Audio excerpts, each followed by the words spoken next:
Ole Miss arrives in Atlanta. We wonder who the next transfer portal edition is going to be. And I'm joined by Dalen Flowers as we're going to talk about Ole Miss and what has gone over the last week as well. This is the Locked On Ole Miss podcast. You are Locked On Ole Miss, your daily podcast on the Ole Miss Rebels. Part of the Locked On Podcast Network, your team every day.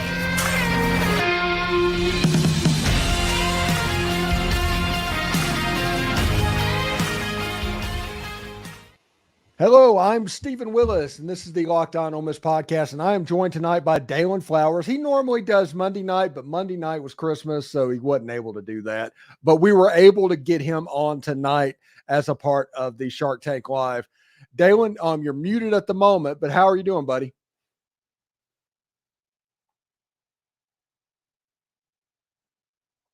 Okay. I think he's locked up. I think he is locked up. We'll see what's going on. How are you doing, Dalen? Can you hear me? I'm good, man. Can you hear me? I think I logged out for a second. Yeah, we're good. You're in there. I was telling people that, we were planning on, we normally have you on Monday night, but Monday night is Christmas night. So we decided to just kind of let that one go and be bygones and all of that stuff. But we were able to get you tonight, man. How are you doing? I'm doing fantastic, man. Enjoy the holidays. It's game week, and it's just enjoyable time right now. Yeah, and, one of the really, I'm not going to say weird things because Ole Miss is just absolutely doing work right now, especially in the transfer portal. You have a situation where the defensive line is probably going to be the best in the country. The recruiting class is amongst the best in the country. It's kind of an interesting situation, especially in that part of the line and that part of the recruiting class for Ole Miss football. Yeah, I think one of the key differences I saw in teams, at that elite level from us were just a balance of depth. And I think that's something that we lacked this year when trying to compete with different teams. Of course, our two losses with Bama and Georgia.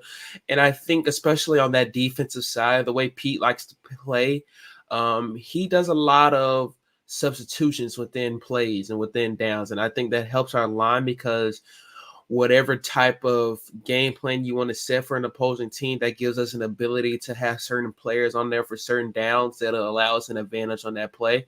And I think that's important because, look, you can have as many, good transfer portal guys as you want, but we're also bringing in a really good high school recruiting class. And I think for our freshmen, we've seen Kamarion Franklin kind of be there with the team the last couple of days. And I think that's some good, just to get some good realization of what this game is about, what the inside is, how we watch film. I think that's important because it allows us to gain depth, but also allows our young players that are coming in, our new freshmen, to understand how the system runs, what's the ins and out of our game, and how we can also adapt to different formations from other teams.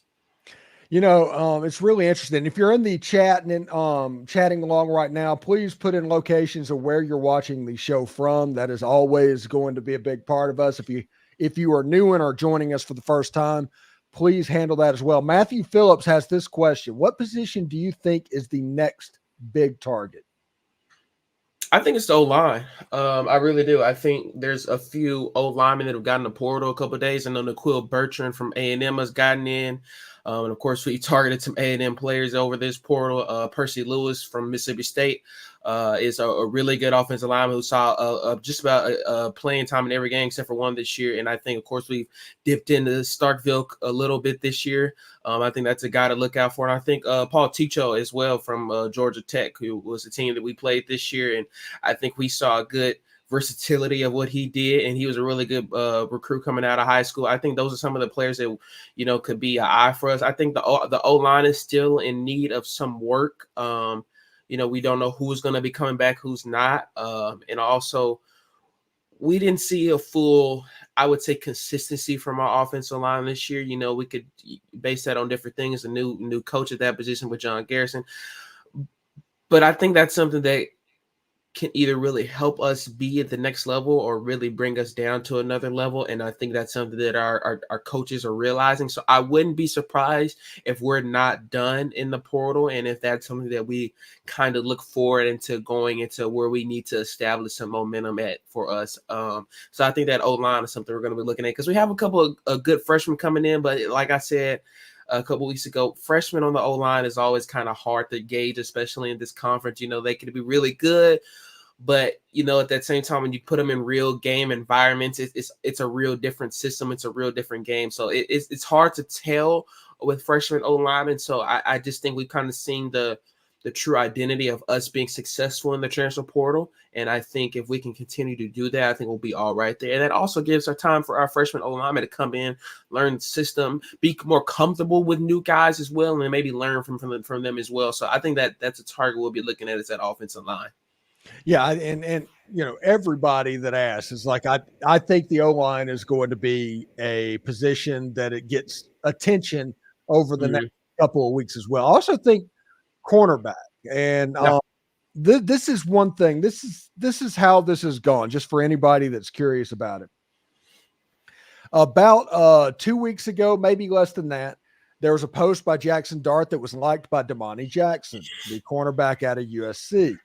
A couple of other things happened to where in social media he kind of popped that direction. He was following Jackson Dart and Walter Nolan.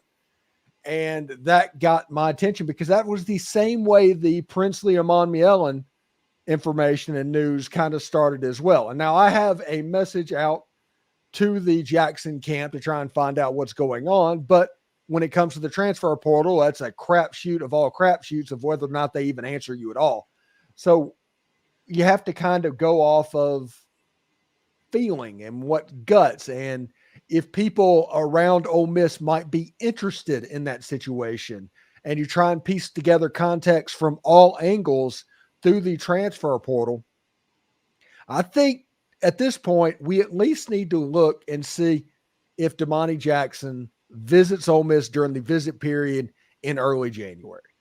I think that's what they should look at. If he shows up on campus that weekend, I think it looks pretty good.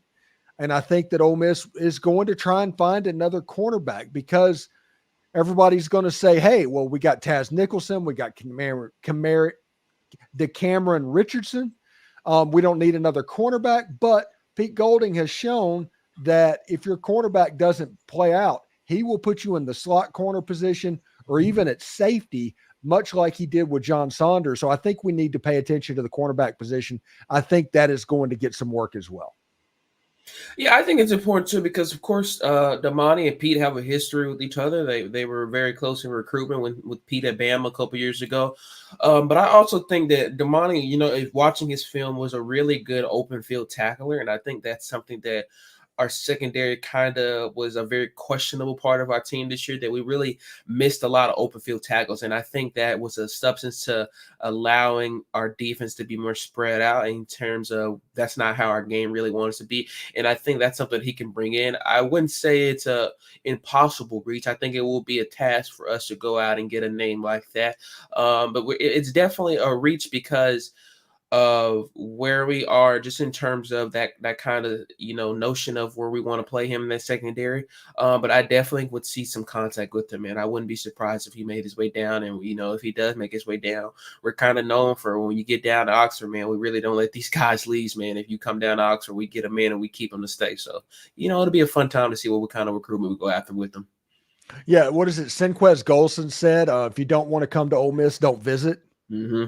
If Ole Miss gets them on campus, they have as good a chance of anybody, because they have one of the best run collectives in all of the country. Yeah. They have enough money. They're not elite money, but they have enough money.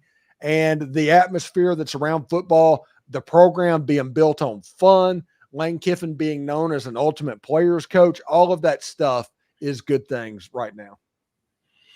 Yeah, and also I like to remind, hopefully we get these stadium renovations here, hopefully in the next year or two, and I think that'll also boost us some confidence within our team as well. I think that'll be a big boost for our team as well. This is from Nathan Rutherford. Do you think we'll be okay without Johnson in the bowl game? Watching from Ripley, Mississippi. Me personally, I think Ole Miss is going to be fine. Cedric Johnson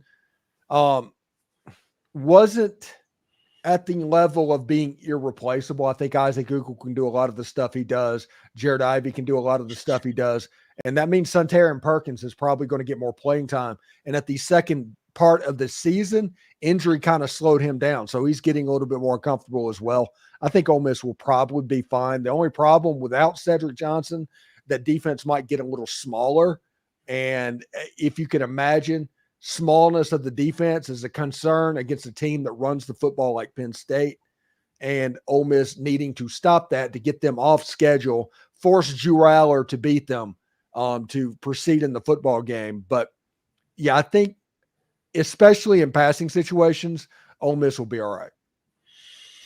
Yeah, I think we'll be fine. I think it hurts because I was a big fan of Seth this season. I think I saw a lot of improvement from him.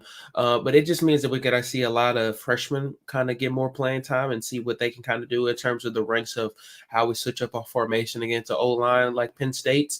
But I think we'll be fine, man. You can't really defict our entire game plan off one player. And of course, we kind of expected that someone would jump into that declaration of going into the draft. And luckily, this is really the only guy that we've had jump into saying that they won't play. So I think we'll be okay. Jerry Moore asks, will Deion Smith get 1,000 yards receiving this coming season? Who will be the top yardage leader at the end of the season? I think it's going to be Trey Harris. Trey Harris has a chance to be the best wide receiver in the Southeastern Conference. Yeah. And this receiving core that we have coming in, I think it's honestly kind of hard other than, maybe Trey to kind of see one guy poised, 1,000, 1,500 yards. I think we're going to see a collection of guys kind of like we saw this year, kind of having 700, 800 plus yards. I think we have a lot of different targets for Jackson Dart, and I think that we're going to see a collection of guys just put up good numbers. I don't know if we'll see Deion, get over 1,000, but I was still expecting to have a pretty good year. Yeah, pretty. I think Deion is going to step on campus and have a chance to be one of the most talented, best wide receivers in the Southeastern Conference day one. Yeah. The problem is the guy on the other side of the field is probably the number one wide receiver in the SEC as we speak. So it's an interesting situation. Rebel Munchkin says Fins Up is taking on a whole new meaning next year. Dalen, the defensive line, you have Princely Amon-Mielen, you have Tyler Barron, you have Walter Nolan, you have JJ Pegues, you have Jared Ivey, you have Xavion Harris. You have a defensive line that will be amongst the saltiest in all of the SEC. What is this going to do, in your opinion, to the rest of the defense? I don't see it really having an effect on us because I think we have kind of saw the essence of what other players can do this year. When I say that, I think we have guys that are able to move around in terms of, Suntaran, maybe, the middle linebacker, but he's played on the edge. Sometimes he's played on the left side of the linebacker position. And I think we'll even see some different free safeties get more time and maybe a corner slot or maybe that strong safety position. I think we're going to see a movement of more players and maybe positions they may not be comfortable with, and that's okay because I think we've learned in college football it's okay to be sheltered outside your box sometimes, and I just think that's how some of our players may be affected this year, and it may be a new learning environment, but I'm not worried about it at all because look, we've learned something from Pete Golden this year that I don't think we've really seen from any other coordinator in the past couple of years. That year one, he came in, he brought an idea and the players bought in, and it's not easy to do that with this team in this conference. And I think he's going to continue doing that. And as long as the players believe what they're being told and taught and enjoying their football, I see no problem with our defense, man. I think everyone it's going to be a learning task. It's going to be a growing pain. It's at the start. And that's just because the tell of how players are going to buy in. But if we all buy in and then if our players buy in, I think we'll be fine. Alex Hazelwood has the question, could you talk a little more about Juice Wells and what he brings to the table? I think Juice has a chance to be a dynamic receiver. The problem that Juice Wells might have is him and Deion Smith, and those guys are all going to be competing for the same area and spot. I think Juice Wells, when he started out at James Madison, he was a game breaker. He was a major league player. He went to South Carolina in his first year. He was a major league player. He got a little bit injured, and he did the situation where honestly, it was similar to the Zachary Franklin type stuff, which I haven't even heard anything about Zachary entering the transfer portal either. He could take his red shirt and be back for next year as well.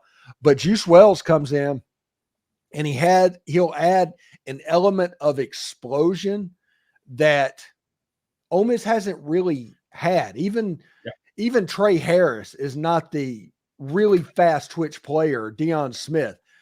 Juice Wells will add the fear factor for defensive backs that he is going to run by you. And that's what Juice Wells brings to the table.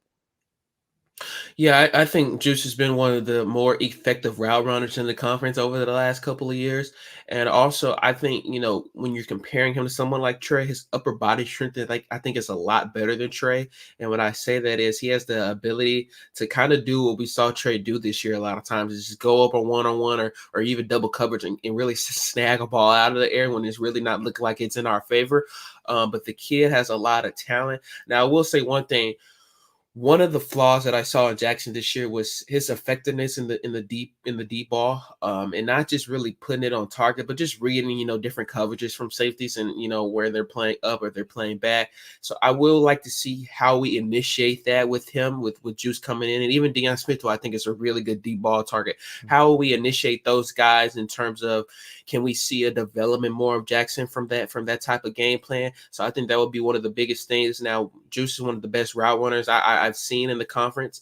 So our short passing game will continue to improve, but I would like to see how our deep ball game as well, with him in there, improves. And so it'll be a fun time. I want to see something that's a little bit the opposite. It seems like most of Jackson's effectiveness in passing is from 15 to about 25 yards. Yeah. That's the area where he is really good. I want something closer to the line of the scrimmage, closer and quicker. Get the ball out of your hand, affect the timing of yourself on passing play, so defensive lineman doesn't automatically know that you have 2.5 seconds to get back to a certain point. I think that timing, Juice Wells, the ability to get off in those pop passes, that not since Elijah Moore has really Ole Miss had the ability to do that. I think Juice Wells brings that to Ole Miss's offense. Yeah, I think Juice also brings a bit of swagger as well to our wide receiver room. Being a receiver, that's one of the biggest things, is to have his confidence and swagger. And I think he's been in this position where he's proven his worth, and I think he brings that into these guys who's saying that we can do this. And I think that's important when you're with a group of guys. You have a guy that really believes in yourself and really believes in each one of you. So I think Juice brings that as well. Yeah, Rebel Munchkin says, I think the defensive line upgrades help the secondary guys. Yes, absolutely. You know that you're going to be able to cover for at least a half a second less on average than what you were doing. That's going to make the defensive backs more effective and force more bad passes. Princely Amon Mielen, probably one of the top graded pass rushers in the country last year as far as effectiveness getting to the quarterback. You bring him in and put him on the edge. Walter Nolan, when he is healthy, is probably the most dominant defensive lineman in the Southeastern Conference. JJ Pegues goes from being the guy on the defensive line to being the third guy. And if you want to know the effectiveness of that, look how Jamin Brakefield and Matthew Morrell is playing in basketball right now with having a 1 and 2 in. It just makes everything a little bit better. I think Jared Ivey is going to be there. Tyler Barron is going to push everybody as well. And that is going to make Chris Paul better. Suntarian Perkins, TJ Dudley, those guys at linebacker and the players in the secondary. Because of that, it's going to be kind of a domino effect, and you're going to have the best defense in the Southeastern Conference and the best one that Ole Miss has probably had since the Red Death defense of 1992. Yeah, I think, each one of these transfer guys and even our recruiting players on the D-line bring a different element, and they're all really good at something that someone else may not be good at. And I think that's really what separates our line from other teams, is that we continue to see improvement. And when we see those different installs from players, that means our improvement really is not going to try to go back down. It's going to continue to go up. And I think that's the best thing for us. Jerry Moore from Pascagoula. Looking at our O-line coming back, we have numerous sophomores and juniors. A couple should shine, question mark. Yes, they really like Preston Cushman. They really like Bryson Sanders. Those are two players that you should keep an eye on as well. Also, there's probably one or two other players that could pop up that we're not even thinking about that could make games in the offseason. Should be pretty interesting. Jay Cannon asks, after the Peach Bowl, do you know when the spring game is? It's probably in mid-April because that's usually when it is, but it all depends on if they're doing the outdoor concert again and stuff like that. But I do think they will figure out a way to do that. And I think they're going to have 20, 30,000 people at this game because the fan base is going to be completely jacked up about this team. You're muted. It was a decent showing for the spring game this year. I think the ideology of the different quarterbacks coming in this year brought in a different spark for our spring game this year, and I think we're going to see the same kind of pop out from fans this year based on our portal work. So it'll be a fun time, but also I would like people to not just come to the spring game, but the spring practices leading up to those games. You'll see a lot more of true outside work that you wouldn't see in terms of like the games or even the spring game from our players and our coaching staff that you'll really kind of see as an eye popper. So if you're in the chance to get in town for a couple of those spring practices before the spring game, you'll find you a good show for those as well.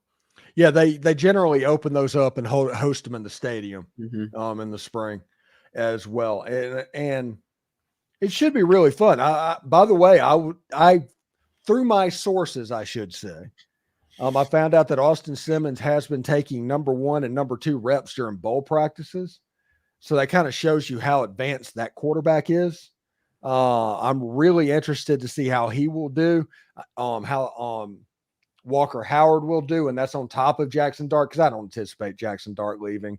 Don't let anybody fill you out and mess with you on that one. But Austin Simmons having baseball, I think that puts a little bit of a monkey wrench into it. Yeah, I also think, him being a baseball player also brings a different element for him in terms of, people talking about Walker or Anthony Mattis coming in about him leaving. I think that brings an element of him really wanting to be here more just because he has that different element of playing baseball here. But I'm excited to see because I think the kid has a lot of potential, more than we've kind of seen from any quarterback coming into this program in a very long time. And of course, he's been with the program now for a year, and that is just going to continue to show his success and his improvement. So it'll be a really good time to see how he develops and see how our coaches use him in whatever system they may be looking at in terms of the next couple of years. So it'll be a fun time to see how he develops. Nathan Rutherford asked, how does our low line compare to possibly the best defensive in the nation? It's going to be better. They're not going to see a defensive line that's going to be as good as the one they see every day in practice. It's going to make the offensive line better. I do think that Ole Miss's offensive line gets a bad rap for two things. One, their RPO constantly run blocking. It is hard to pass block whenever you run block. And if you do long developing RPOs, which Ole Miss has been known to do, the quarterback's going to take some hit and people are going to get open in rushing the quarterback that wouldn't normally do it if you were setting back and catching. Second of all, I think Ole Miss is in love with the deep ball a little bit. And like I said earlier in the show, I would really like it if they would get things done a little bit quicker, run some first level RPOs, run some old school stuff and mix that up from time to time. Yeah, I'm not worried about O-line. I think this is a test to where we have been and where we're going. And I think we're going in the right direction. Look, I think, Bryson Sanders is one of my favorite players on our team. I think we have brought players on that line that really have a love and tradition for this school. And I think that's important because they're really bought into seeing the success of this team one step at a time. Look, it's not going to be an overnight sensation. And we're developing an O-line that is behind a quarterback and a running back that are really versatile and are doing things that are sometimes unnatural for an O-line to kind of really, be set all the time. But I'm not in any concern of our O-line. We had a lot of question marks at the beginning of the season, but we saw a quick turnaround from them, and we've seen them consistently get better over each game and every week. So I think we'll be fine going in that direction. Oh, Nathan Rutherford said he was meaning the bowl game. Okay. In that situation, Nathan, I think Penn State's defense, I get that they're number one in the country. I think they are analogous to Texas A&M. Texas A&M, when Ole Miss played them, was number one in the sacks and number one in tackles for loss. Penn State's number one in both of those keys as well. They just did the weirdest onside kick ever in the bowl game that's on right now.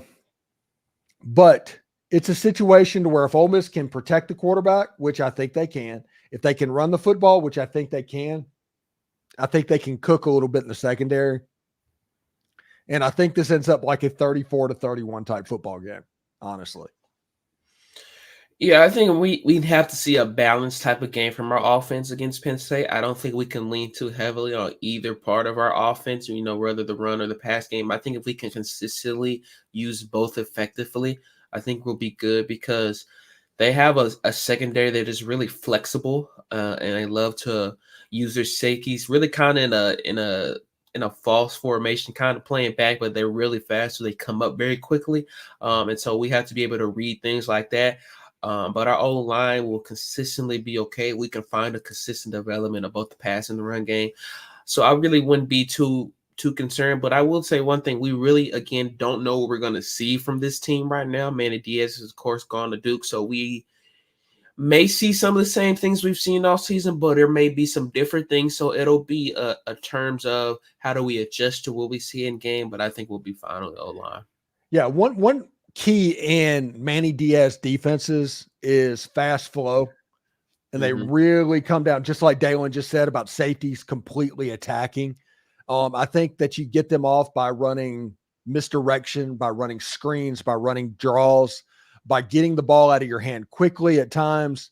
And if you do that, I think you will be all right because these Manny Diaz defenses, whenever they break, whenever it doesn't work, it really doesn't work. It's not a situation where it just barely doesn't work. So if you're effective, you have a chance to absolutely boat race this team. If it's tight, he's probably going to shut you down, but there's not much in between. Yeah, and I just think one of the keys for us is taking care of the ball, man. I think we've done a pretty good job of that this year, but we can't give them the opportunity to counter on our mistakes. And so we have to take care of the ball. And also we have to limit the penalties. That's something that kind of hurt us all year long, especially in the O-line, really with the holding penalties. If we can diminish some of those things, I think we'll be fine.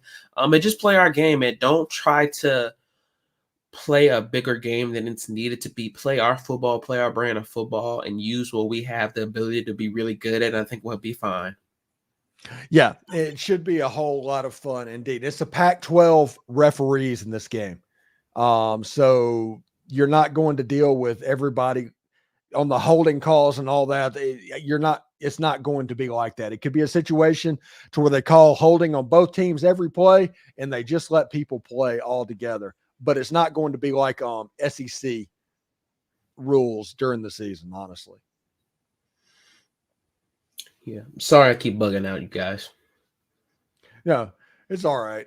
Anyway, we are going to probably stop it right there. It looks like the chat has calmed down a little bit.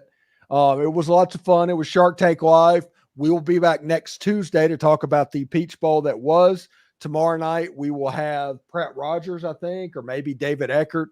We have David Eckert, Pratt Rogers, Tim Thomas, Tom Vanderford, Michael Katz lined up for everybody during this week. We'll have a pregame show on Saturday. We'll have a postgame instant overreaction on Saturday. Friday, I will be at the Under Armour All-American game, getting interviews with Ole Miss commits and Ole Miss targets.